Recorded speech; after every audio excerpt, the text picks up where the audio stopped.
Un saludo también acá a Gustavo Torrico, que esta noche nos va a enriquecer bastante con esta charla tan interesante que dice del polvo a la explosión, la épica vida de las estrellas.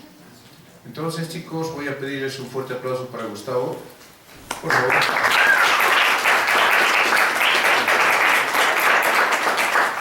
Y también voy a pedirles la máxima atención. Vayamos sacando el máximo provecho de todo esto, por favor, les ruego.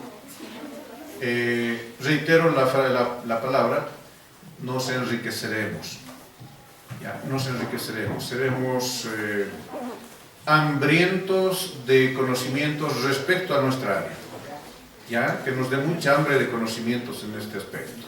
Quiero comunicarles antes de darle paso ya a Gustavo que la alcaldía nos mandó una misiva al colegio en la que nos piden darles mayores conocimientos sobre nuestro club, darles, digamos, un pequeño historial y además qué actividades realizamos. Entonces la alcaldía quiere trabajar con nosotros, quiere incluirnos en sus diferentes planes culturales especialmente. Perdón, no es la alcaldía, la universidad, jóvenes. Ya, mil disculpas. La universidad. Gracias a la participación que tuvimos la otra noche en el Día de Museos, ¿no? Les llamó bastante la atención la actividad, así que nos mandaron una misiva en ese sentido. ¿Ya? Muy bien, sin más preámbulo, me permito presentar nuevamente a Gustavo, quien siempre está presto a compartir sus profundos conocimientos, lo digo así, profundos conocimientos sobre este tema con todos nosotros. Adelante, Gustavo. Muchísimas gracias.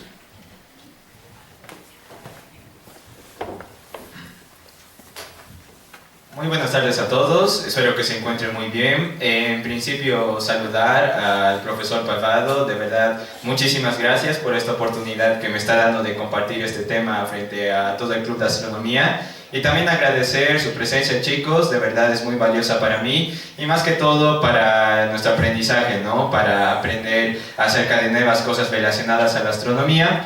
Y bueno, ya lo había mencionado el profesor Parvado, hoy día les voy a hablar acerca de un tema bastante interesante y del cual les quería compartir hace mucho tiempo. Lo titulé Del polvo a la explosión, la épica vida de las estrellas.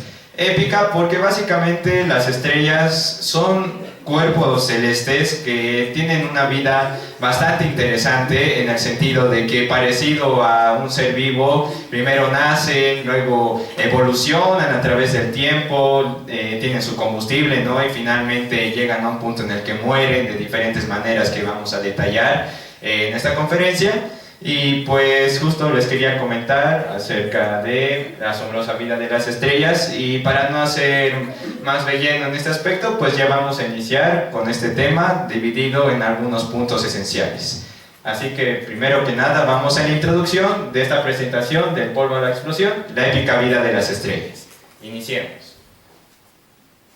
Hace no mucho tiempo, en 1987, una luz misteriosa apareció en el cielo del hemisferio sur, básicamente cerca de la Gran Nube de Magallanes. Aquí les voy a mostrar una foto de la pequeña y Gran Nubes de Magallanes, que se les puede considerar como las galaxias satélite de la Vía Láctea.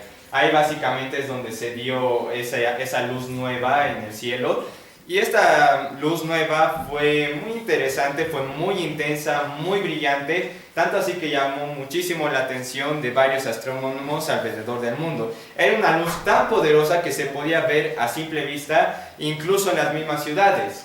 Aquí les voy a mostrar justamente que varios astrónomos boquiabiertos empezaron a apuntar sus telescopios durante varias semanas hacia esa luz tan brillante y tan misteriosa en aquel momento. Parecía que una estrella nueva había nacido. Muchas gracias. Parecía que una nueva estrella había nacido, pero en realidad había pasado todo lo contrario. Una estrella había muerto. Lo que se estaba viendo en ese momento era una explosión de proporciones gigantescas que estaba ocurriendo en el espacio. Una supernova en la cual se daba fin a la vida de una estrella supermasiva, la cual estaba arrojando todo su material y toda esa energía al espacio. básicamente se dio ese fenómeno en el cielo nocturno, o bueno, en el cielo en general, y esta supernova se le llamó SN 1987A, y aquí les muestro una foto que fue tomada justamente por el telescopio espacial Hubble en aquel entonces, ¿no? Entonces ahí pueden ver una imagen de la supernova que se dio en aquella ocasión. Y lo más importante, bueno, ahora sí vamos a hablar de algo realmente interesante, y es que esa explosión, esa supernova que se dio en el año, o que se vio en el año 1987, en realidad no ocurrió en 1987, ocurrió hace más de 160.000 años. Imagínense esa cantidad de tiempo. Básicamente, para que se den una idea, en ese momento cuando la estrella explotó en el espacio, nosotros en la Tierra recién estábamos aprendiendo a pintar en las cavernas. Es impresionante lo que pensar en esa cantidad de tiempo. ¿Y por qué pasa esto? ¿Por qué es que digo de que esa explosión ocurrió hace 160.000 años? Porque la luz que se dio, o bueno, la luz que atravesó todo el universo tras esa explosión tardó toda esa cantidad de tiempo en llegar hacia nosotros, y recién la pudimos observar en el año 1987, imagínense, hace no mucho tiempo. Así que cuando miramos al cielo, básicamente lo que hacemos es mirar al pasado. Les voy a mostrar una animación bastante interesante de la supernova SN 1987A. Aquí se los muestro. Básicamente aquí vamos a ver un poco cómo es que se pudo captar esta supernova con un telescopio de la NASA y cómo se dio con el transcurso de tiempo. Iniciamos en 1987, ¿ok? Ahora mismo le pongo play. Así que van a ver acá cómo es que avanza el tiempo, estamos avanzando, y así se dio básicamente las capturas, ¿no?, de esta supernova mediante el telescopio de la NASA. Y es realmente interesante. Miren, esto ya es del año 2017, así quedó básicamente esta especie de anillo, ¿no?, del material restante de la estrella tras la explosión. Entonces esa era la animación que les quería compartir. Ahora, el punto más importante: esa estrella, a pesar de que ha explotado hace más de 160.000 años, al final se nos mostró, se nos reveló a nosotros en este mundo, en el cielo nocturno. ¿Cómo es que algo tan antiguo, de verdad hace tantos años, se nos pueda mostrar en estas épocas recientes, en la actualidad, entre otras cosas?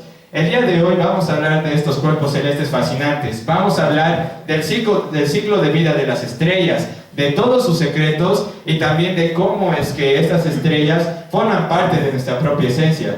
Porque sí, en realidad las estrellas son más que simplemente puntos brillantes en el cielo. Están dentro de nosotros, en nuestros huesos, en nuestros celulares, e incluso en la misma sangre que fluye por nuestras venas. Así que en este momento vamos a ver justamente cómo es que se ha dado, o vamos a ver los diferentes puntos de esta presentación. Mis disculpas, voy a poner nuevamente. Así que ahora vamos a ver el concepto principal. ¿Qué son las estrellas básicamente? Ahora mismo les comparto. Muy bien. Ahora vamos a ver qué son las estrellas. Ya partamos por lo básico. ¿Qué son las estrellas? Las estrellas son esferas de gas muy calientes, compuestas principalmente de hidrógeno y helio. En el interior de una estrella se dan diferentes reacciones, las cuales conforman lo que se llama la fusión nuclear. En la fusión nuclear básicamente lo que pasa es que átomos de hidrógeno se fusionan o se combinan formando helio.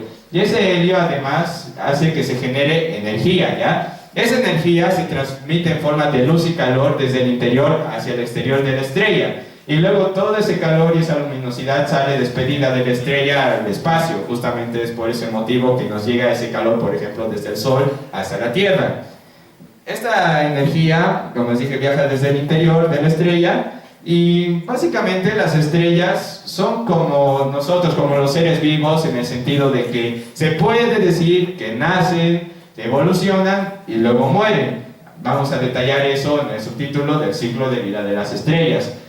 Por ahora les voy a presentar algunos ejemplos de estrellas que tenemos. Aquí les voy a mostrar unos ejemplos muy interesantes.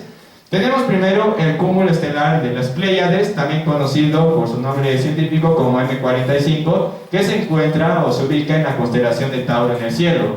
Para el que no lo sepa, un cúmulo estelar es básicamente un grupo de estrellas. Eso sería, entonces aquí pueden ver que hay un gran conjunto de estrellas muy luminosas y sobre todo de tipo azuladas. Ya vamos a hablar un poco acerca del color de las estrellas. Así que aquí les muestro el primer ejemplo del cúmulo estelar de las Pléyades, uno de los más famosos cuando se trata de observación en el cielo nocturno. Veamos ahora otro ejemplo, Sirio A y Sirio B.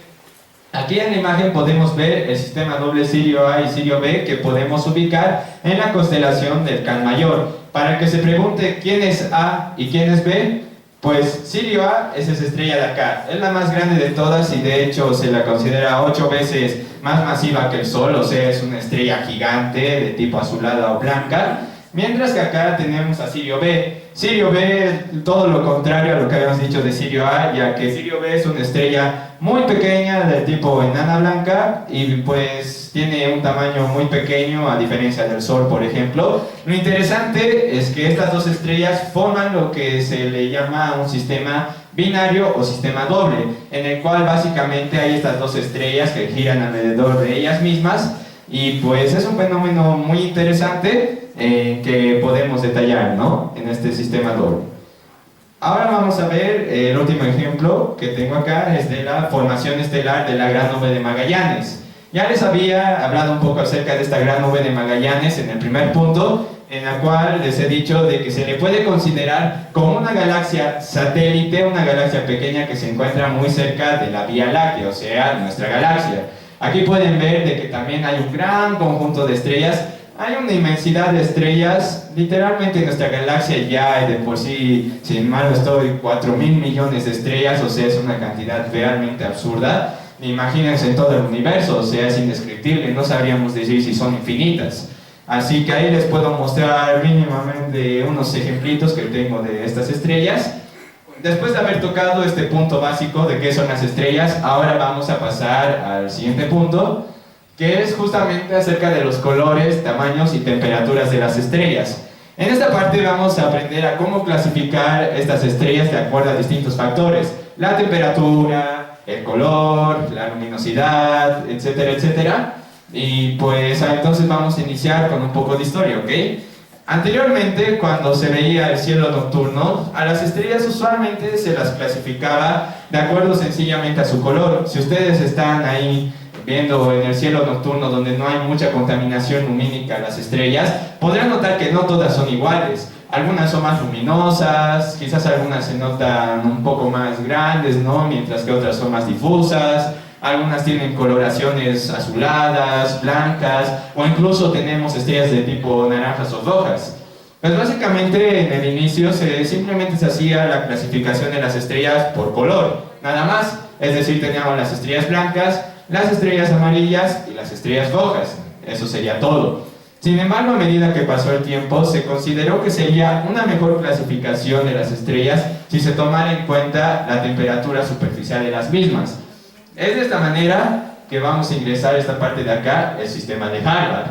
El sistema de Harvard es básicamente una herramienta que se tiene o que se creó en aquel entonces, en la cual se hizo la clasificación de las estrellas de acuerdo a la temperatura que hay en su superficie. Como pueden ver acá en este gráfico, tenemos estrellas que tienen una temperatura superficial de 3500 Kelvin. O sea, en relación a otras estrellas, esta temperatura no sería tan caliente del todo, mientras que a medida que avanzamos por esta parte podemos ver que llegamos a una temperatura superficial de 25.000 Kelvin, o sea, es muy caliente. El sistema de Harvard fue creado por esta señora de acá, esta astrónoma llamada Annie Jung Cannon, le debemos este sistema, y como podrán ver tenemos algunas letras. Si vamos desde las más frías hasta las más calientes, tenemos las estrellas de tipo M, las de tipo K, tipo G, F, A, B y O. Fíjense que aquí tenemos la O, que es muy grande, mientras que la M ya se puede ver que es de un tamaño muy pequeño en comparación a la de tipo O. Y a este sistema, con estas letras, como les había dicho, se le llamó el sistema de Harvard. Pareciera algo difícil memorizarse estas letras, parecen muy poco intuitivas en la parte de recordar tal vez cómo es que es este sistema. Sin embargo, en el idioma inglés existe un mnemotécnico que les puede ayudar un poco a memorizar, y si ustedes comprenden inglés pues ya sabrán a qué me refiero cuando diga esta frase de acá: "Oh, be a fine girl, kiss me". Así que básicamente pueden utilizar esta frase para poder memorizarse el sistema de Harvard. Ahí eso va dirigido para todas las parejas que estén en el público. Así que, bueno, es básicamente solo para recordar, ¿no? Aquí viene una pregunta bastante interesante, y es que les estaba mencionando que esta clasificación se basa en la temperatura superficial de la estrella. Pero, ¿cómo es que sabemos ese dato? O sea, tampoco es que nosotros vayamos a agarrar un cohete espacial, vayamos al espacio y entonces visitemos una estrella, agarremos un termómetro y midamos la temperatura. No, para nada, no hemos hecho eso y sería demasiado difícil hacerlo. Entonces, ¿cómo sabemos estos datos a tanta precisión? Pues para ello se utiliza una técnica muy interesante, y justamente vamos a entrar a ella, que se llama espectroscopía. ¿Qué es la espectroscopía? Es un fenómeno, mejor dicho, es un proceso por el cual la luz que llega de una estrella, o bueno, en realidad de cualquier objeto que pueda brillar, esa luz se la descompone en sus colores, como si fuera un arcoíris, si se dan cuenta. Así que básicamente la espectroscopía nos permite descomponer la luz que nos llega de las estrellas en estos colores, y este análisis se hace para, por ejemplo, saber cuál es la composición de la estrella, cuál es su temperatura, también cómo son sus movimientos y cómo evoluciona a lo largo del tiempo. Básicamente, esta descomposición en estos colores es como una especie de código, o bueno, como un código de barras de la estrella para saber de qué está hecha, de su temperatura, etcétera, etcétera. Esto es bastante importante, ya que justamente nos permitió establecer algo muy importante. Ahora vamos a ir al siguiente punto, que está relacionado al color y la temperatura. Al hacer este análisis con el sistema de Harvard y también con la espectroscopía, se pudo determinar que existía una correlación entre el color de la estrella y su temperatura, e incluso en varias ocasiones se pudo hacer una correlación con su tamaño. Fíjense en esta imagen bastante interesante. Aquí tenemos temperatura y color de las estrellas. Aquí podemos ver una estrella de tipo O. Las estrellas de tipo O, como habíamos visto en el sistema de Harvard, son las estrellas más calientes que se tienen. Así que aquí tenemos estrellas que alcanzan una temperatura superficial, por si acaso, o sea, de su superficie, de más de 30.000 grados centígrados. Aquí les doy un ejemplo, esta Mintaka. Y lo interesante es que si ahora nos vamos a esta parte de acá, donde se encuentra una estrella de tipo M, estas de tipo M tienen una temperatura superficial de entre 2.000 a 3.700 grados centígrados. Ya no es mucho en comparación a esto de más de 30.000. Aquí les doy un ejemplo, y de hecho de una de las protagonistas de uno de los puntos que vamos a tocar en la exposición, Betelgeuse, es una estrella de tipo M. Pero ¿qué es lo interesante acá? Que se ha determinado de que las estrellas con mayor temperatura también tenían una tendencia a tener un color más azulado. Vean que aquí tenemos un azul bien intenso. Esta otra estrella de tipo B, que sigue siendo bastante caliente en la superficie, tiene una coloración de tipo celeste, ¿no? Y a medida que vamos descendiendo de temperatura va adquiriendo una tonalidad más amarilla, y después de este amarillo, de hecho aquí tenemos tipo G, el Sol, nuestro Sol, el sistema solar, va pasando a ser más anaranjada y al final termina siendo roja. Dicho de otra manera, si hacemos este análisis, se pudo establecer que mientras más temperatura haya, entonces la estrella va a ser de tipo más azulada, mientras que si la temperatura es más baja, entonces la estrella va a ser de tipo roja, como pueden ver acá. Esa relación se pudo establecer gracias a estos análisis con el sistema de Harvard y también con la espectroscopía. Y de hecho ahí va un dato bastante interesante, y para ello simplemente les tengo que mostrar esta imagen. Aquí pueden ver un fósforo, básicamente. Tenemos un fósforo, y si se dan cuenta, en la parte de la base, en esta parte de acá, vemos que tiene una coloración más azulada, ¿verdad? Mientras que en la parte del extremo, o sea, la parte que está por afuera de la llama, pueden ver que aquí es de color más blanco o naranja o incluso amarillo. ¿Qué significa esto? Que la parte azulada es la parte más caliente del fósforo, mientras que la parte aquí blanca, amarilla o naranja es la parte más fría, en este caso del fósforo. Esto parece algo raro, sobre todo si nos damos cuenta que usualmente relacionamos el color rojo con lo caliente, mientras que el color azul lo relacionamos con lo frío. De hecho, les tuvo que pasar a algunos cuando van a la ducha, por ejemplo, y abren el grifo, tienen la opción de poner en agua caliente o en agua fría, ¿verdad? Y el agua fría la representan con el color azul, mientras que el agua caliente lo representan con color rojo.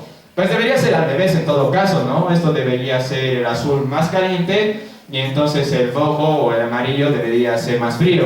Pero bueno, así lo hemos establecido en nuestra sociedad, no hay nada que podamos hacer al respecto, pero nos sirve mucho de conocimiento. Bien, Habiendo visto estos puntos de acá que son fundamentales, entonces se pudo llegar a una relación no solo entre la temperatura y el color, sino también con la luminosidad, la magnitud, la masa de la estrella. Todo eso se pudo agrupar en el año 1911 en un diagrama realmente importante en la historia de la astronomía actual. Y aquí les muestro de qué diagrama me refiero. Me refiero al diagrama Hertzsprung-Russell, o dicho de otra manera para que no sea tan complicado, el diagrama HR. El diagrama HR es una herramienta muy, pero muy importante para la clasificación de las estrellas.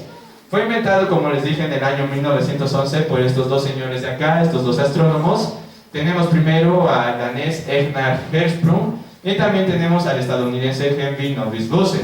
Ambos colaboraron para que de esa manera se pueda crear este diagrama HR, en el cual se pudo hacer una clasificación bastante detallada de las estrellas, dependiendo de su temperatura, de su magnitud y también de su luminosidad.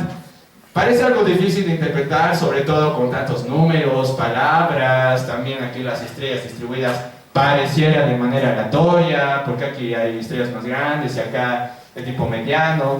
Pues no es nada fácil de, bueno, es muy fácil de interpretar realmente si es que nos podemos analizar cada uno de estos ejes. Analicemos primero este eje de acá, que es el eje horizontal. Aquí, si se dan cuenta, tenemos unos números y este eje horizontal nos muestra la temperatura de la estrella. Nuevamente recurrimos a lo que sería el sistema de Harvard. Nuevamente aparecen estas letras O, B, A, F, G, K, M. Si nos vamos a la parte izquierda, aquí tenemos las estrellas más calientes. Esto está medido en Kelvin, por si acaso. Aquí tenemos estrellas de temperatura superficial de 30.000 Kelvin. Y a medida que vamos más, en este caso a la derecha, si se dan cuenta, vamos aquí recorriendo, llegamos a las estrellas más frías, que serían de temperatura superficial de 2500. Por lo tanto, vamos de O, de B, hasta la K y la M. Tendríamos eso entonces, la clasificación de las estrellas en cuanto a su temperatura en este eje horizontal. Pero todavía nos faltan dos ejes más, que serían estos dos ejes verticales. Uno lo tenemos acá y otro lo tenemos acá, ¿ok? Ahora mismo los vamos a interpretar, no se preocupe. Primero vamos a este eje. Aquí tenemos un eje, el vertical izquierdo, el cual nos está hablando acerca de la magnitud absoluta de una estrella, que básicamente lo que hace es medir el brillo de la misma.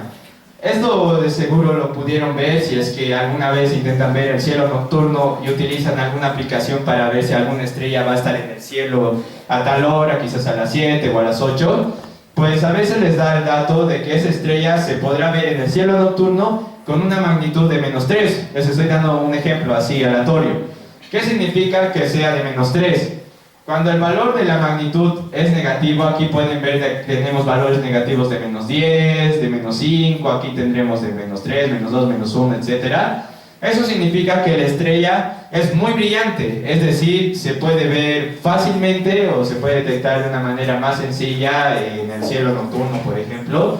Así que mientras más pequeños sean los valores, en este caso de tipo negativo, pues entonces las estrellas tienen más brillo. Pero al contrario, si es que vamos desde este 0 hacia abajo, aquí vemos un valor de 5, de 10, de 15 o incluso de 20 de magnitud, pues esas estrellas son muy pero muy opacas, son muy difíciles de ver, o sea que básicamente tienen un brillo muy tenue. Entonces así se puede interpretar este eje de acá, ya el eje vertical que tenemos en el diagrama HR. Y luego tenemos este otro eje vertical que les estoy mostrando en esta parte. Nos está mostrando la luminosidad de la estrella que se mide en soles. ¿Qué significa ello? Que si una estrella tiene un valor de 1, en esta parte de acá de luminosidad, tiene un valor de un sol, significa de que la luminosidad de esa estrella es igual a la del sol. De hecho, si se dan cuenta, aquí tiene valor de 1, y si nos vamos a esta parte, ahí está nuestro propio sol de luminosidad de 1, ¿verdad?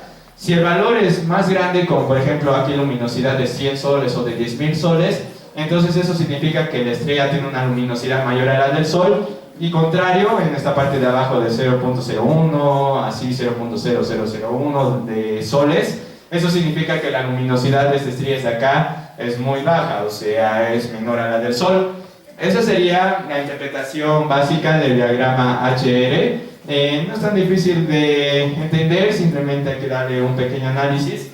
Pero ahora lo importante, ¿cómo es que se dio esta distribución de las estrellas, o sea, teniendo en cuenta la temperatura, también la luminosidad y la magnitud absoluta de la estrella. Entonces, ¿cómo se las pudo clasificar? Si se dan cuenta, ese diagrama HR es tan importante porque nos muestra en síntesis la vida de una estrella. ¿Y a qué me refiero con ello? Vean esta franja de acá, miren esta diagonal. Pueden ver que hay un montón de estrellas en esta parte de acá y parecieran estrellas aleatorias y que están ahí porque sí, por cualquier motivo, pero en realidad lo que nos está mostrando esta diagonal es lo que se le llama la secuencia principal de estrellas. La secuencia principal de estrellas nos muestra básicamente estos cuerpos celestes, estas estrellas que tienen, bueno, que están en una etapa joven de su vida, o mejor dicho, que están en una etapa de equilibrio para ellas, en la cual hay un equilibrio entre las fuerzas de gravedad que intentan contraer el núcleo de la estrella y también la fuerza que es de la fusión nuclear. Eso ya vamos a hablar más adelante, pero básicamente esta es la parte en la cual una estrella va a estar la mayor parte de su vida. O sea, aquí están las estrellas, por ejemplo, como el Sol, que si se dan cuenta está en la mitad de su vida, o sea, está en una parte estable en la cual no está expulsando material así a lo brusco o sus capas externas, o sea, está en una parte estable de su vida. Pero como cualquier otra cosa en el universo, pues las estrellas no son infinitas. Tarde o temprano van a agotar su combustible, del cual también vamos a hablar enseguida, y en ese momento, en la parte final de su vida, se van a volver gigantes o supergigantes. Estas estrellas que pueden ver acá en la parte superior del diagrama HR nos muestran justamente esas estrellas que ya han pasado por una gran parte de su vida y están en su vejez, si lo podemos llamar así. En esta parte ya no hay un equilibrio entre esas dos fuerzas que les había mencionado, sino que estas estrellas empiezan a expandirse y después de ello incluso pueden llegar a volverse lo que se les llama las enanas blancas. Aquí, pues, si se dan cuenta, en la parte inferior ahora del diagrama HR tenemos puntos muy pequeños, corresponden a las enanas blancas, que se les podría llamar como los cadáveres de las estrellas, ya que después de este proceso de gigantes o supergigantes llegan a expulsar gran parte de su material y finalmente queda simplemente su núcleo, que es de un tamaño incluso comparable al de la Tierra.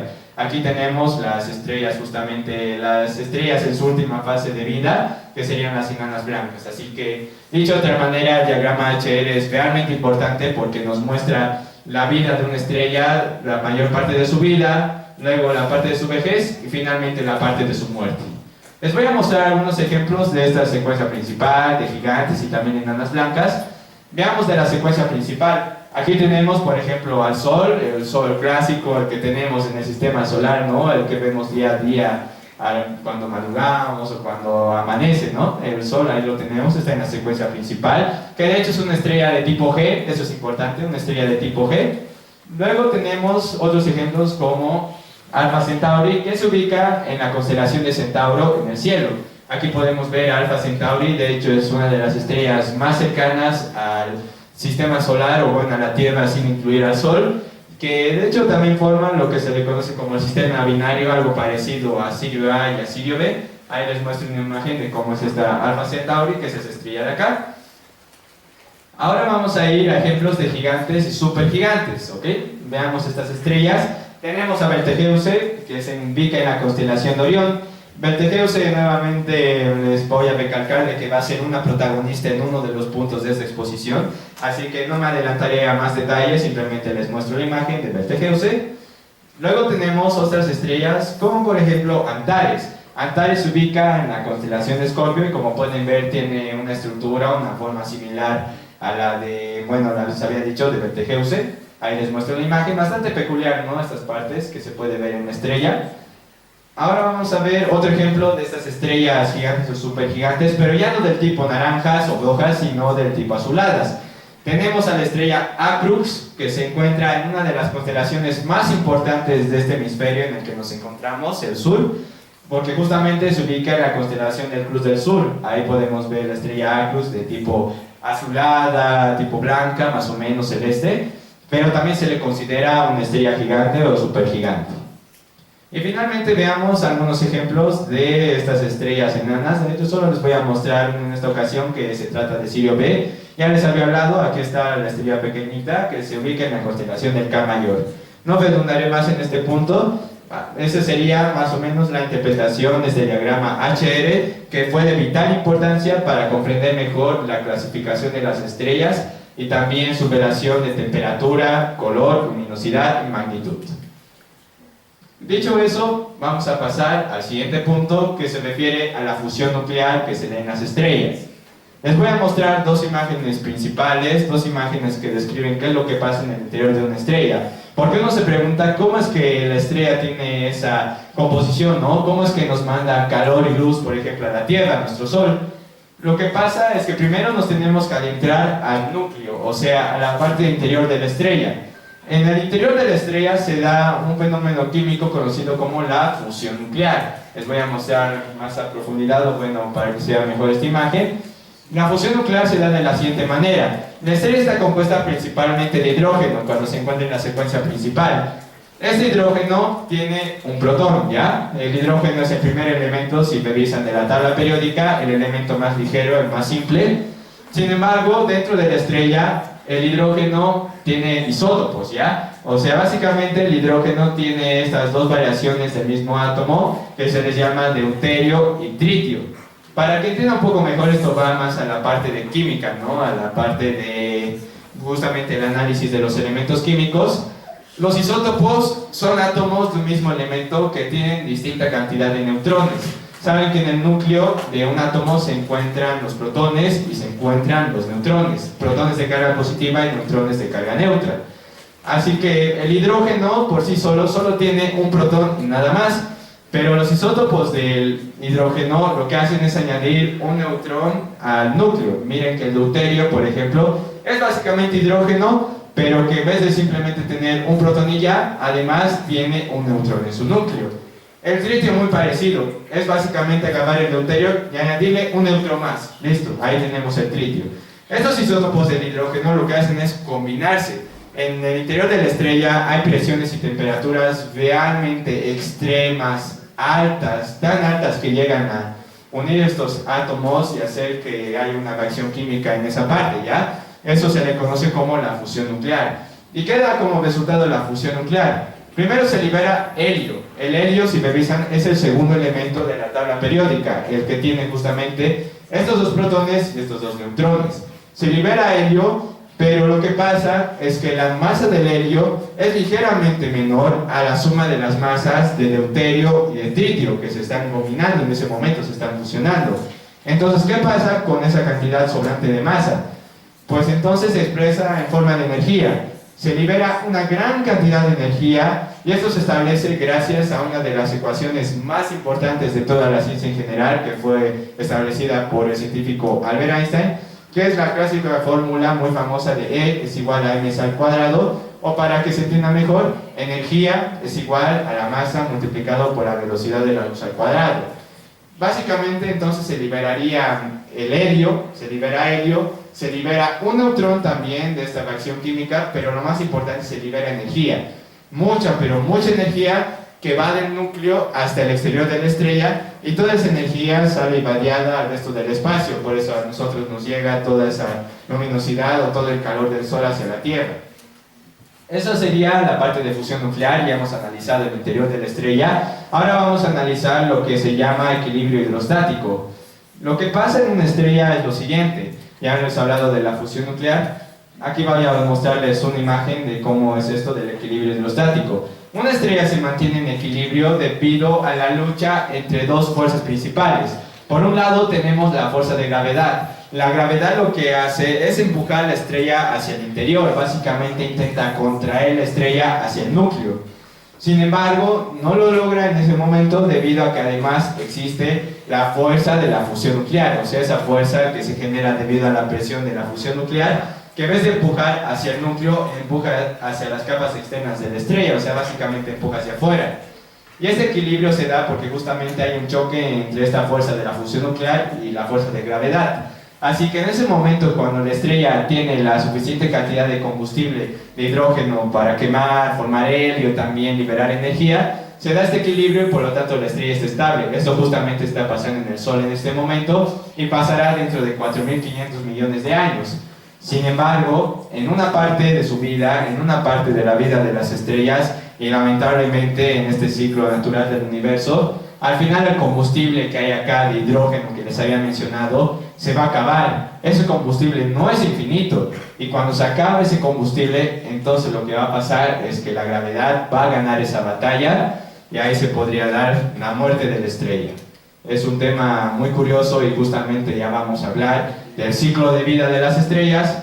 Pero antes de ello, para darnos un pequeño descanso, les voy a mostrar un video muy interesante en el cual se hace una comparación de tamaños de diferentes cuerpos celestes, tanto en el sistema solar como en el universo mismo. Empezamos, miren, si se dan cuenta, desde Ceres, que es un planeta enano y tiene un diámetro de 946 kilómetros. Van a ver que a medida que avanzamos con estas escalas, planetas enanos, planetas, estrellas, etcétera, se les va a quedar literalmente como una mota de polvo, no se va a notar absolutamente nada cuando se avance en este video. Así que a manera de descanso y antes de describir el ciclo de vida de una estrella, vamos a ver el siguiente video, así que espero que les guste.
Bueno, ese sería el video que les quería compartir. De verdad es increíble pensar en que existen esas escalas no solo planetarias, sino estelares, de agujeros negros. Fíjense que cómo es pasado de Ceres a TON 618 es realmente impresionante.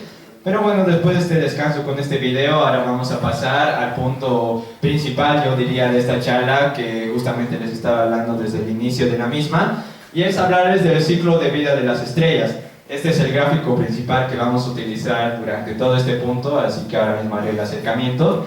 E iniciemos con el inicio, donde comienza todo.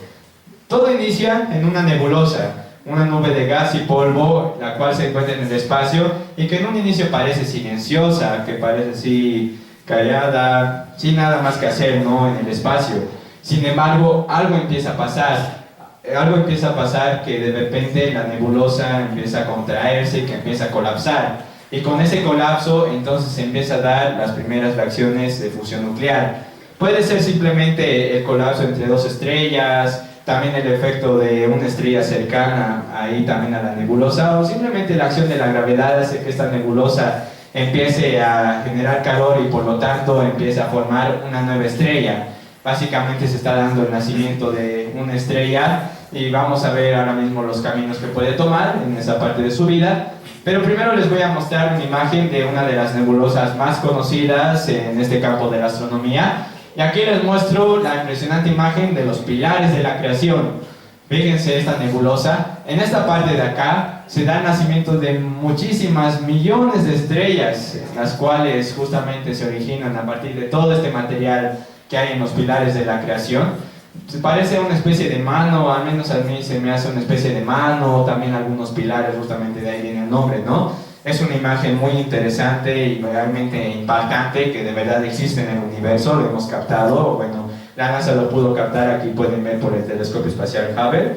Y además, como dato curioso, los pilares de la creación se encuentran ubicados, o bueno, se encuentra ubicado en la constelación de Serpens, en la región de Serpens-Gauda, así que para que algún día quizás lo puedan ubicar, lamentablemente a simple vista no lo podemos ver, tendríamos que utilizar algún telescopio, ¿no? Un poco potente.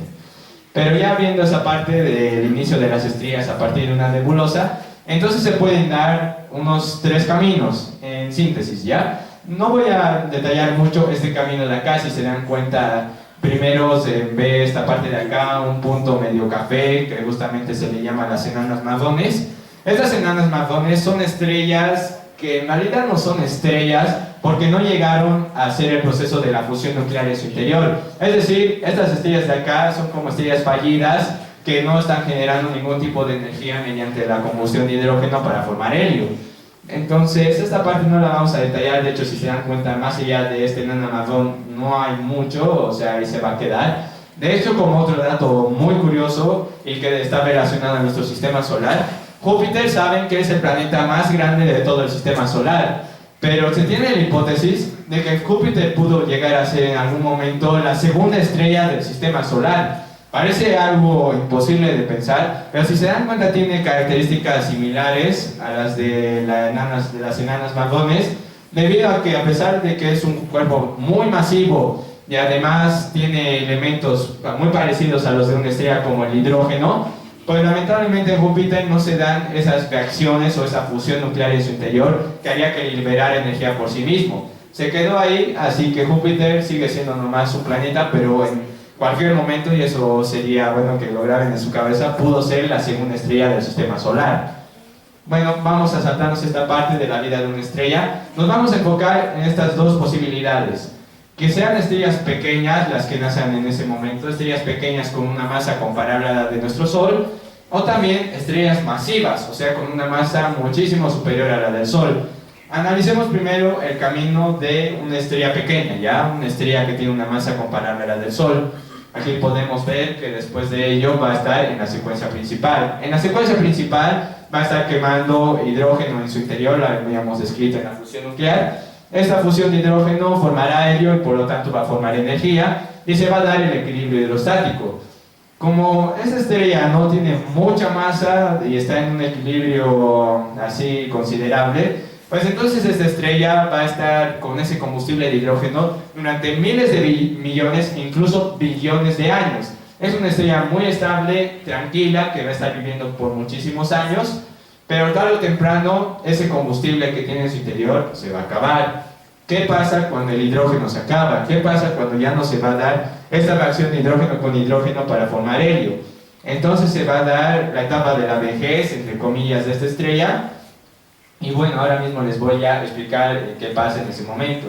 Cuando el hidrógeno de combustible se acaba, entonces en ese momento la fuerza, les había descrito esa fuerza, ¿verdad? La fuerza de fusión nuclear que tira hacia afuera, entonces va a desaparecer, o sea, se va a debilitar. En ese momento la fuerza de gravedad que saben que empuja hacia el interior de la estrella va a estar ganando esa batalla, ya no va a haber equilibrio. La gravedad va a estar haciendo que la estrella se esté contrayendo en el núcleo de la misma, pero en ese momento no se va a dar directamente la muerte de la estrella. Lo que va a pasar es que en ese momento entonces se va a dar, por la contracción de la estrella, se van a producir temperaturas muchísimo más altas de las normales que había en la secuencia principal. Y en ese momento se va a dar la fusión y también la fusión nuclear, pero ya no de hidrógeno con hidrógeno. Se va a hacer fusión de helio con helio, es decir, todo el helio que haya sobrado, entonces va a ser el nuevo combustible de la estrella. Y en ese momento, cuando se recobre esa fusión nuclear, entonces la estrella se va a ensanchar, se va a expandir, y ahí se forma lo que nosotros llamamos como la gigante roja, ¿ok? Aquí podemos ver en esta etapa adulta de la estrella, entonces se va a dar este fenómeno de la gigante roja, y en ese momento también se va a expulsar una gran cantidad de material de la estrella al espacio.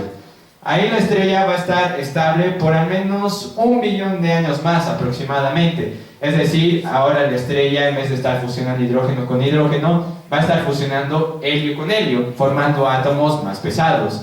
Lamentablemente, para esta estrella, el helio tampoco es infinito.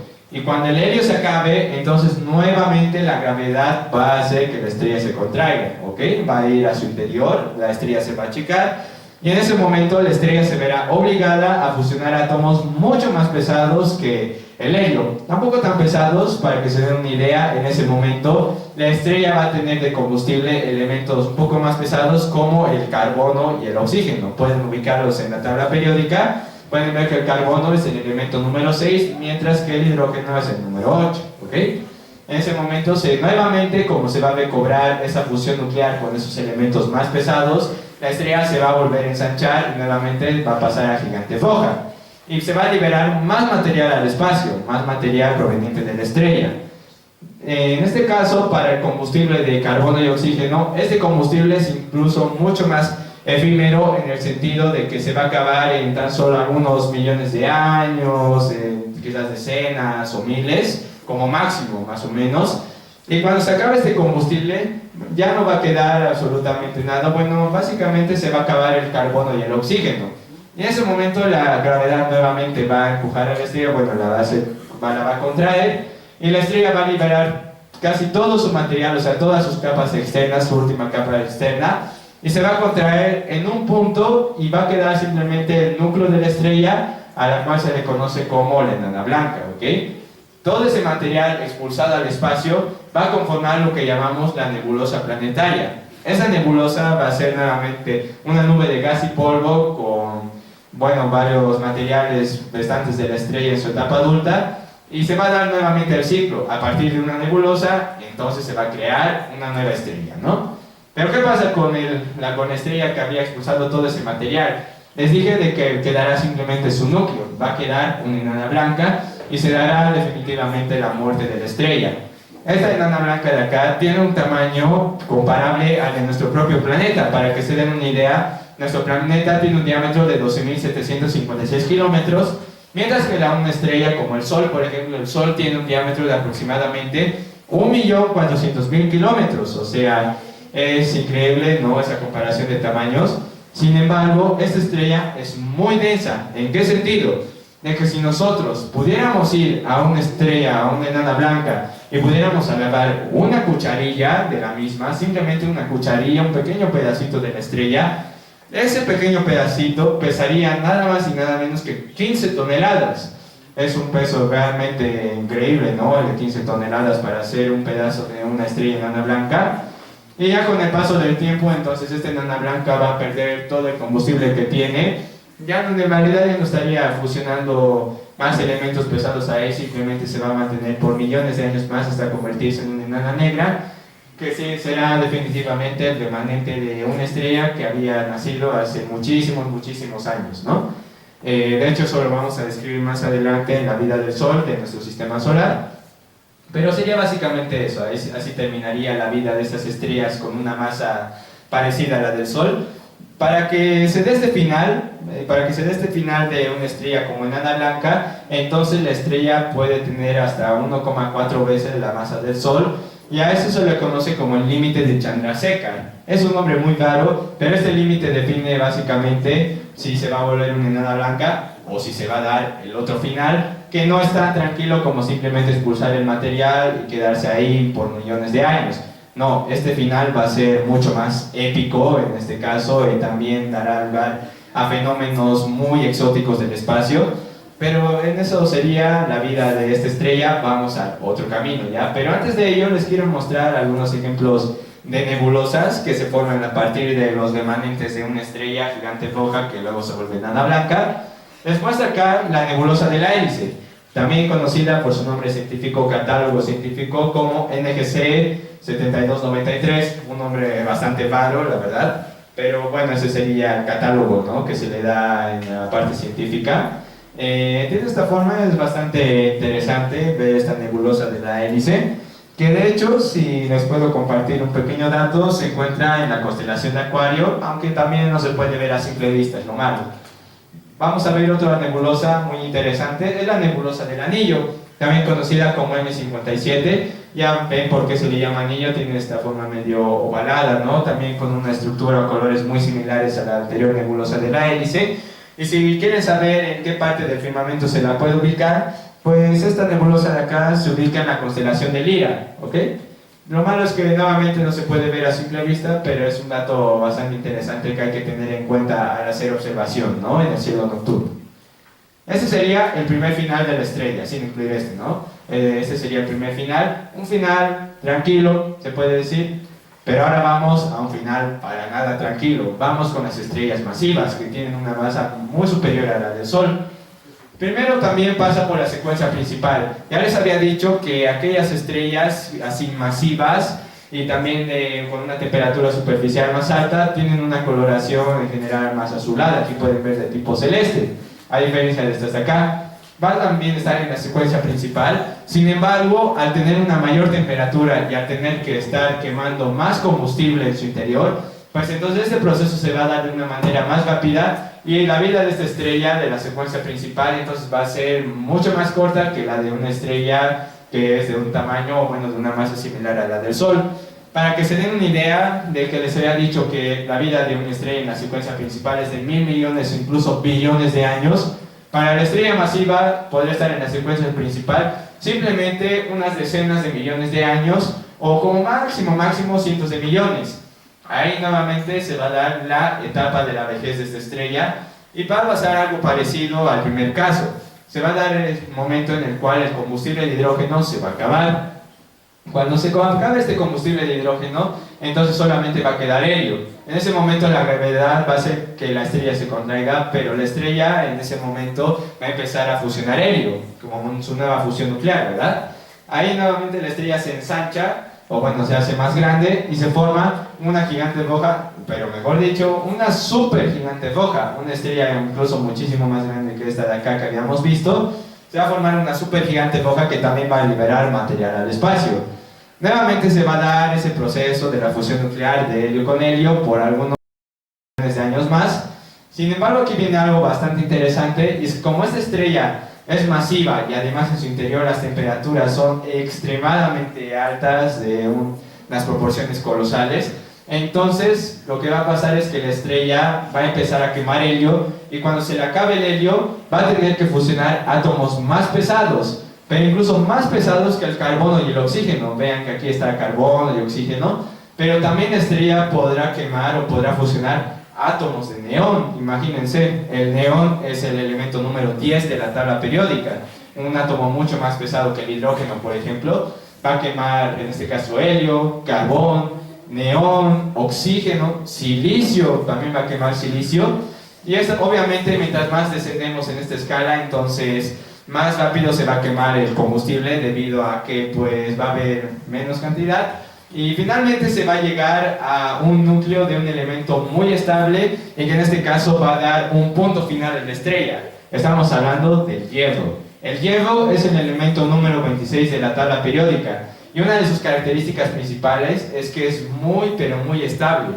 Tan estable que a pesar de las temperaturas que hay en el interior de la estrella, ya no se podrá hacer fusión nuclear de hierro con hierro, o sea, no se podrán fusionar esos núcleos para formar átomos más pesados. En ese momento, la estrella ya no podrá realizar la fusión nuclear. ¿Qué significa eso? Que la gravedad va a ganar la batalla. La estrella entonces se va a contraer, la gravedad va a estar haciendo que la estrella se achique en un solo punto, pero en ese momento, debido a todos los átomos pesados que se habían fusionado, la estrella va a colapsar en sí misma, y se va a dar uno de los eventos más impactantes de todo el universo en general, y la estrella va a explotar en forma de supernova. La supernova es uno de los fenómenos más impresionantes y más caóticos de todo el universo, debido a que en esta parte de la muerte de la estrella, entonces la estrella va a liberar repentinamente todo el material que tenía ahí contenido, va a liberar todo ese material en una cantidad descomunal de energía, y en ese momento, debido a las condiciones tan extremas que se van a dar, se podrán formar átomos de elementos mucho más pesados que el hierro. Pueden imaginarse el níquel, el cobre, también tenemos el oro, la plata, etcétera, etcétera. Todos esos átomos muy pesados se van a liberar en ese preciso momento de la explosión de una estrella, en una supernova. De ahí viene un dato muy importante que tenemos que considerar. Fíjense que en nuestro planeta, por ejemplo, se considera escaso, por ejemplo, los átomos de oro o de plata en comparación a otros átomos como los de oxígeno y carbono. ¿Por qué se debe esto? Debido a que la estrella, en su etapa de secuencia principal, quema más que todo hidrógeno y helio, y en su etapa de vejez quema hasta el hierro como máximo, si nos damos cuenta. Más allá de eso, en el interior de una estrella no se pueden formar átomos más pesados que el hierro. La naturaleza crea esos elementos más allá del elemento número 26, o sea el hierro, a partir de una explosión cósmica. De ahí que viene el oro que encontramos, ¿no? La plata también, que se encuentra en alguna parte, ¿no? En Oruro, cuando se habla del tema de minería, ¿no? Todos esos elementos más pesados provienen de esta explosión gigante, y eso dará motivo para una reflexión al final de la presentación, pero ahora mismo nos enfocaremos en la parte de supernova, ¿ok? Entonces se da esta supernova. De hecho se puede mencionar algunos ejemplos de supernovas que se dieron a lo largo de la historia. Primero les voy a mostrar cómo es que más o menos se ve una supernova, que hay una recreación que pude encontrar, un video muy interesante. Entonces en este punto, si se dan cuenta antes de iniciar el video, aquí ya se ha llegado a un límite, o sea, ahí solamente quedan átomos de hierro en la estrella, y como el hierro no se puede fusionar, entonces la estrella se va a contraer. ¿Y qué es lo que va a pasar? Vean la animación. Entonces esta estrella ya no podrá hacer nada más, la gravedad la va a contraer, y debido a ello va a colapsar y va a generar una supernova, una gran, pero gran explosión que va a liberar mucho material al espacio. Y en ese momento también estos restos de estrella van a ayudar a que se dé nuevamente el ciclo de la vida de las estrellas, ¿no?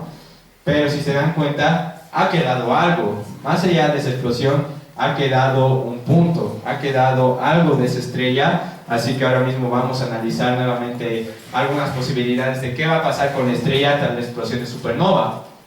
Pero primero vamos a ver algunos ejemplos de supernova que se han dado a lo largo de la historia. Tenemos, por ejemplo, la supernova que podemos ver, la supernova SN 1054.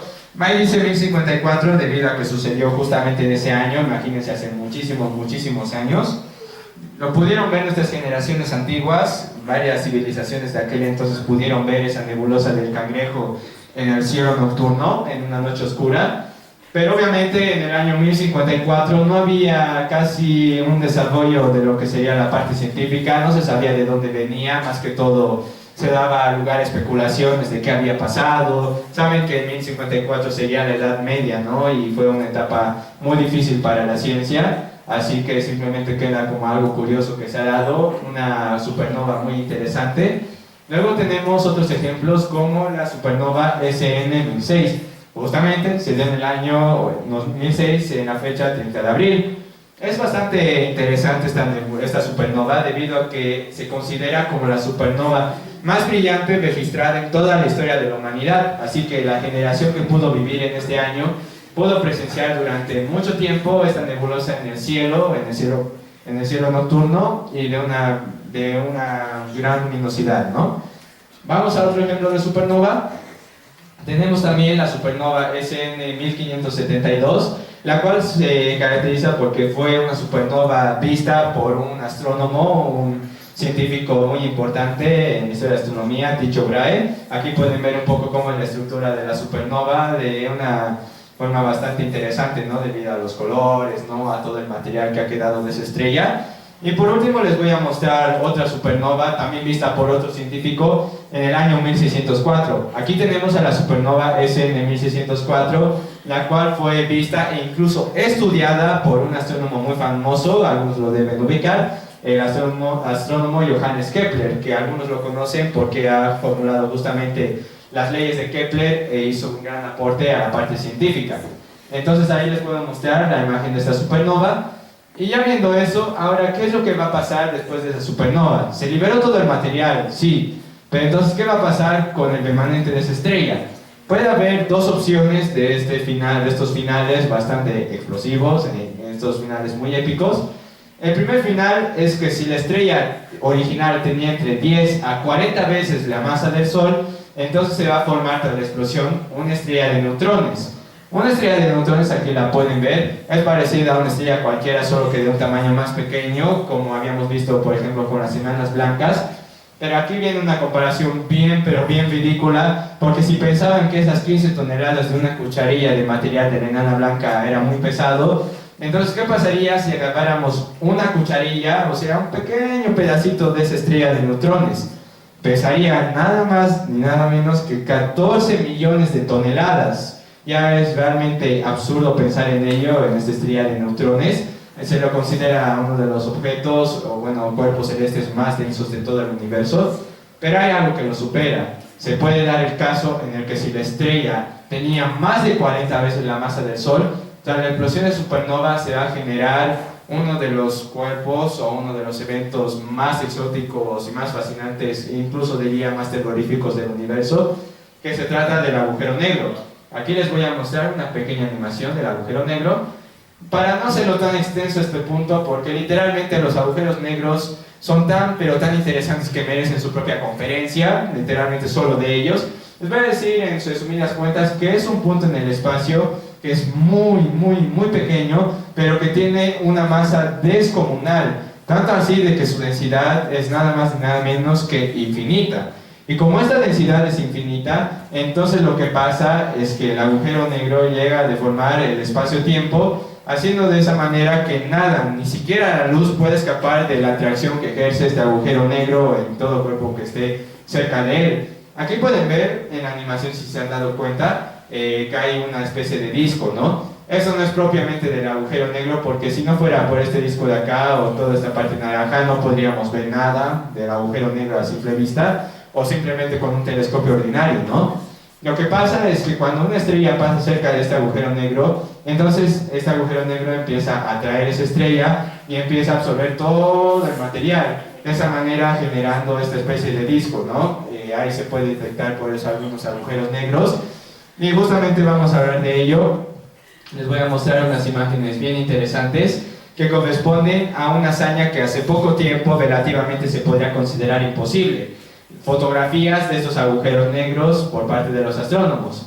Les voy a mostrar dos ejemplos, los más importantes yo considero. Tenemos al agujero negro M87, que se caracteriza por ser el primer agujero negro que fue captado, bueno, fue fotografiado por nosotros los seres humanos. Aquí pueden ver cómo es más o menos, les había descrito esta parte de acá naranja, lo que tuvo que ser el remanente de una estrella. Y por otro lado tenemos al agujero negro Sagitario A. Es un agujero supermasivo que se encuentra nada más y nada menos que en el centro de nuestra galaxia. Se encuentra a aproximadamente 32.000 años luz de nosotros, así que pueden pensar en que este agujero negro, este monstruo del universo, se encuentra en nuestra propia galaxia, en el centro de la misma. Es muy interesante ver cómo es que hemos progresado tanto en la ciencia, tanto en los avances tecnológicos, que fuimos capaces de fotografiar agujeros negros de esta manera. Es realmente impresionante. De hecho, el M87 se encuentra a millones de años luz, así que de ello pues se encuentra bastante lejos. Estas fotografías son muy interesantes, así que les quería compartir en esta presentación. Y bueno, después de ello, aquí podemos ver que la estrella de neutrón puede convertirse en el pulsar. Aquí va a liberar una gran cantidad de energía. Y del agujero negro, el agujero negro se caracteriza también por liberar varios rayos X, ¿ya? Va a emitir varios rayos X, y eso se podría considerar como el remanente de esa estrella. Así que vamos a hacer un repaso de este ciclo de vida de las estrellas. Hemos estado bastante tiempo acá, así que les haré el resumen definitivo. Todo comienza de la nebulosa, esa nube de gas y polvo. Ahí se va a formar una estrella primigenia y se va a dar el nacimiento de una estrella que va a estar luego en la secuencia principal. Hay tres caminos a partir de ese momento. La enana Madón, donde la estrella falló en la parte de fusión nuclear y ya no podrá generar energía por sí misma, ahí terminó su vida. Luego tenemos las estrellas pequeñas o de masa similar a la del Sol, que al final de sus días, entonces en su edad adulta, se va a volver una gigante roja, pero no va a explotar, a diferencia de estas otras de acá arriba, no va a explotar, sino que simplemente va a liberar sus capas externas al espacio, generando una nebulosa planetaria, y lo que quede de la estrella en su muerte va a ser una enana blanca y posteriormente una enana negra, ¿no? Así que de esta nebulosa planetaria se va a dar nuevamente el ciclo. Después tenemos el otro final, que sería con la estrella masiva, en la cual después de pasar por la secuencia principal se va a volver una super gigante roja. Y después de ello, aparte de liberar material al espacio, entonces se va a correr por acción de la gravedad y va a explotar en forma de supernova, ahí formando posiblemente una estrella de neutrones o también un agujero negro, dependiendo de la masa de esta estrella. De hecho, justamente estas estrellas son las que superan el límite de Chandrasekhar, que les había mencionado, de 1,4 veces la masa del Sol. Así que al superar este límite, entonces se da una supernova. Eso sería lo que les puedo hablar del ciclo de vida de las estrellas a buen detalle. Entonces, habiendo visto esto, vamos a pasar al siguiente punto y vamos a hablar de dos historias. Dos historias de dos estrellas muy famosas, muy conocidas y de las cuales tenemos que hablar para poder comprender todo lo que hemos estado viendo del ciclo de vida de las estrellas. Vamos a hablar de Betelgeuse y del Sol. Primero vamos con Betelgeuse, que se encuentra, si lo quieren ver, en el cielo nocturno, en la constelación de Orión. Aquí vamos a ver la imagen a mayor detalle. Aquí tenemos a Betelgeuse. Se encuentra en esta parte de la constelación de Orión. Y aquí tenemos algunos datos bien interesantes. Se encuentra a 640 años luz de nosotros. Para que se den una idea, nuevamente para recapitular, un año luz equivale a 10 billones de kilómetros. Es una distancia muy larga que se utiliza cuando se trata de distancias en el universo. Así que se encuentra a 640 años luz y tiene un tamaño 900 veces mayor al Sol. Vamos a hacer una comparación de cómo sería si pusiéramos a Betelgeuse en el centro del sistema solar en lugar de nuestro Sol. ¿Qué es lo que pasaría? Que si ponemos a Betelgeuse en el centro del sistema solar, literalmente podría abarcar incluso hasta la órbita de Júpiter. Miren que en esta parte queda devorado tanto nuestro Sol como Mercurio, Venus, la Tierra y Marte, el cinturón de asteroides. E incluso se tiene la teoría de que podría llegar hasta la órbita de Júpiter. Así que aquí podemos ver las escalas tan absurdas que tiene esa estrella, Betelgeuse, en el sistema solar. Pero bueno, pasando a otro punto muy interesante. Se cree que esta estrella ya se encuentra en sus últimas fases de vida, ya se encuentra en esta parte de edad de vejez, liberando material, y al tener una gran cantidad de masa y al ser una estrella masiva, se cree que dentro de aproximadamente 100.000 años o en ese periodo de tiempo ya se va a dar la explosión, o sea la supernova. En 100.000 años, aunque parezca mucho para nosotros, y de hecho lo es, 100.000 años, a escala planetaria y cósmica, pues es un tiempo bastante corto. Algo interesante que ha pasado con Betelgeuse se dio en el año 2019. Este evento que se dio en el año 2019 se le llamó como el gran oscurecimiento. Les voy a dar acá el gráfico. Aquí pueden ver cómo es que se pudo hacer la comparación de la luminosidad de Betelgeuse a lo largo del tiempo. Aquí tenemos desde el 1 de enero de 2019, luego tenemos 2020, 2021, 2022, etcétera. Lo que ha pasado en el año 2019 es que se dio una pequeña variación, y con pequeña me refiero a que literalmente se dieron estos espacios negros de acá, en los cuales se creyó de que la estrella ya había explotado, o sea que la explosión ya era inminente, porque ya no había registro de su luminosidad en ese momento. Sin embargo, al final se llegó a la conclusión de que lo más probable es que Betelgeuse hubiera liberado una nube de polvo que haya tapado por un momento su brillo y su luminosidad, haciendo que la luz ya no nos llegue a la Tierra en ese momento, y por lo tanto se dieran estos oscurecimientos de acá, estos espacios negros. Porque si se dan cuenta al final, más allá de estos eventos que se dieron en 2019, incluso casi en 2020, en el resto de años pues la luminosidad se mantuvo estable relativamente, así que fue como una especie de susto para nosotros. Y la pregunta viene al pensar que si esta estrella ya va a explotar en cualquier momento dentro de 100.000 años, ¿qué va a pasar con la Tierra? ¿Qué va a pasar con nosotros? ¿Hay algún riesgo? O sea, ¿podría la Tierra verse afectada por la explosión de Betelgeuse? Pues la respuesta es no. La estrella se encuentra, como les dije, a 640 años luz, y por lo tanto no representa ningún peligro para los seres humanos, ni para el planeta, ni para el sistema solar. De eso podemos estar tranquilos, de que no vamos a sufrir esos efectos tan fatales para la vida. Sin embargo, va a ser un espectáculo increíble en el cielo. Se podrá ver esa supernova a simple vista, incluso de día, durante varias semanas, según las hipótesis de los científicos. Así que para esa generación que llega a ver la explosión de Betelgeuse, deben sentirse realmente bien orgullosos o bien afortunados de ver semejante evento astronómico, ¿no? Así que eso es lo que les puedo comentar de la explosión o el gran oscurecimiento de Betelgeuse. Ahora mismo vamos a ir a la otra historia, que es la del Sol, ¿ok? Del Sol ya hemos hablado varias veces, es un cuerpo bien recurrente en lo que se refiere al sistema solar. Así que ahora vamos a ver la historia del Sol, ¿ok? Ahí tenemos, ya hemos hablado de Betelgeuse, de sus características, de cómo está en el sistema solar y luego del gran oscurecimiento. Ahora veamos una historia bien particular que de esa sí va a afectarnos muchos en el futuro. Vamos a hablar ahora del Sol. Les voy a mostrar este gráfico, es el ciclo de vida del Sol, desde su nacimiento hasta su final. Básicamente, el Sol también, como cualquier estrella, surgió de una nebulosa, ¿ok?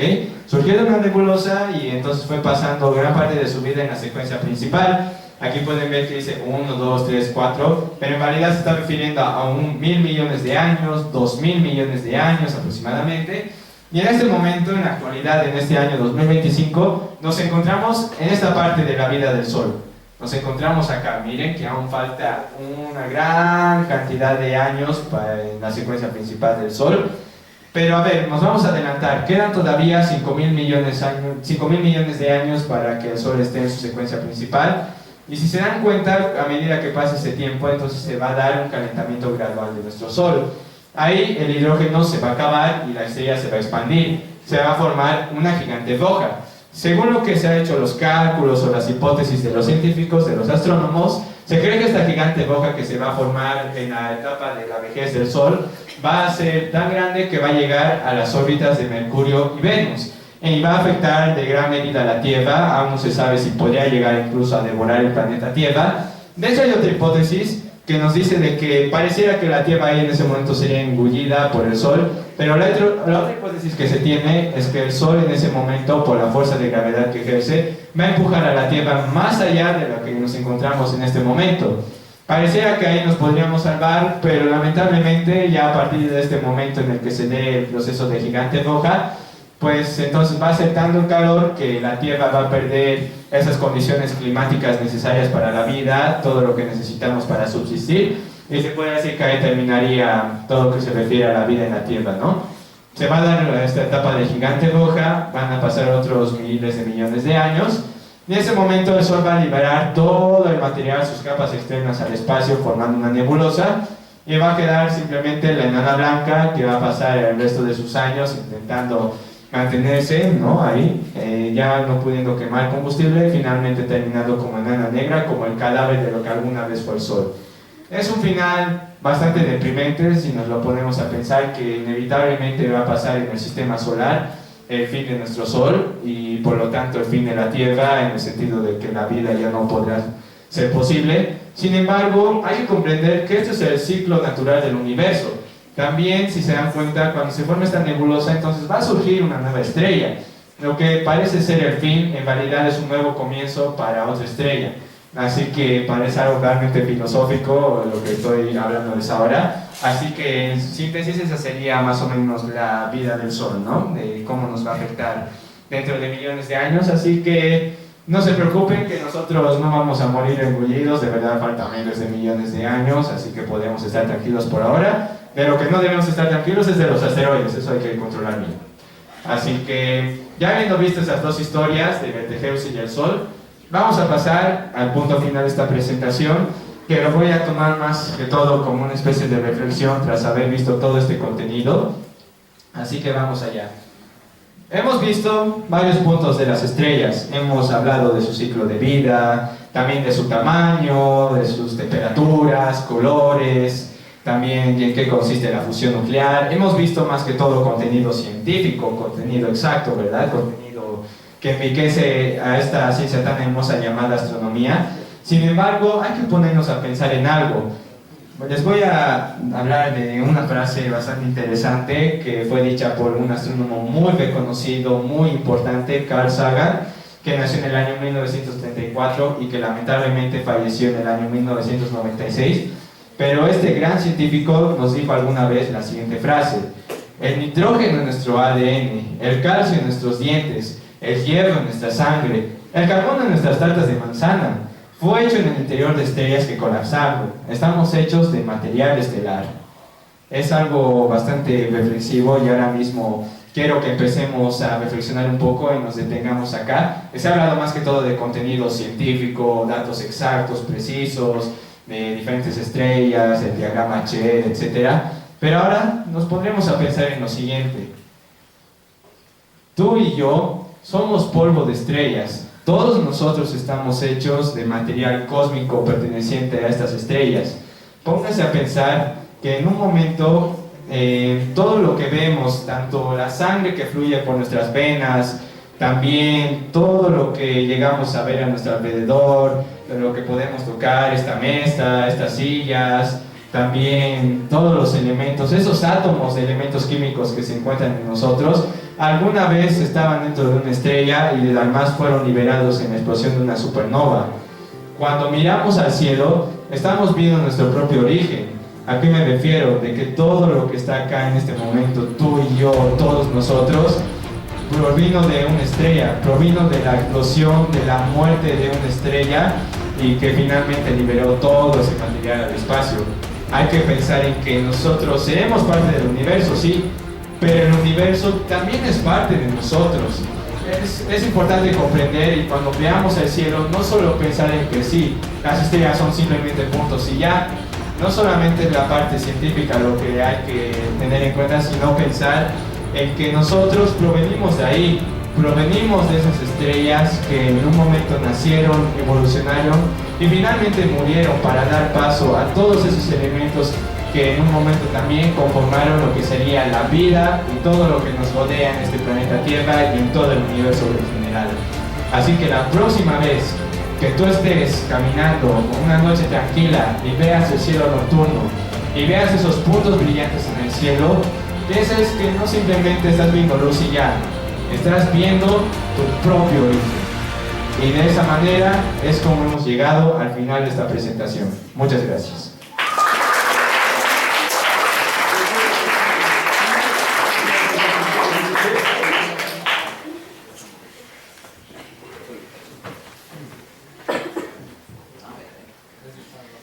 Muchísimas gracias a Gustavo. Nuevamente nos ha sorprendido, nos ha deleitado también con tan magistral presentación. Digo magistral porque realmente las presentaciones que nos hace Gustavo son, voy a reiterarlo, magistrales, dignas de un auditorio más atento, un auditorio con más interés. Vamos a hablar en algún otro momento de esto. Sin embargo, quiero felicitarle a Gustavo y espero que siga enriqueciéndonos con tanto conocimiento que él tiene. Y decirles a ustedes también, necesito que varios de ustedes, muchos de ustedes, vayan apuntalándose en este sentido, vayan preparando sus charlas y demás. Y esto lo hemos dicho desde un principio.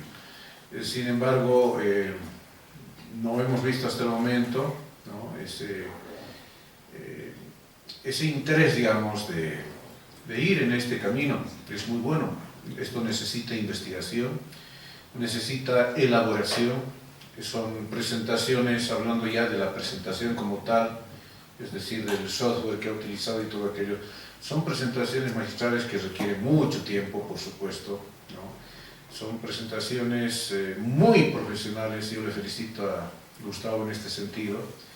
Y bueno, me quedo admirado, me quedo muy contento apreciando todo esto, y espero que ustedes también se sientan muy contentos y espero que hayan logrado mucho aprendizaje el día de hoy. Y esa última parte, esa parte reflexiva, esa parte filosófica inclusive, en la que Carl Sagan dice somos polvo de estrellas, y es una gran verdad, somos parte del cosmos y eso es innegable y lógicamente tiene que ser así además. Bien, Gustavo, nuevamente con esas felicitaciones de parte de don Flavio Lagrava, que siempre está muy contento con estas actividades, de parte mía y lógicamente de parte del Club de Gastronomía. Recibe este nuevo documento que va a servir siempre para tu currículum, para tu hoja de vida, y espero que sigas en este buen camino. Muchísimas gracias, Gustavo. Gracias mucho.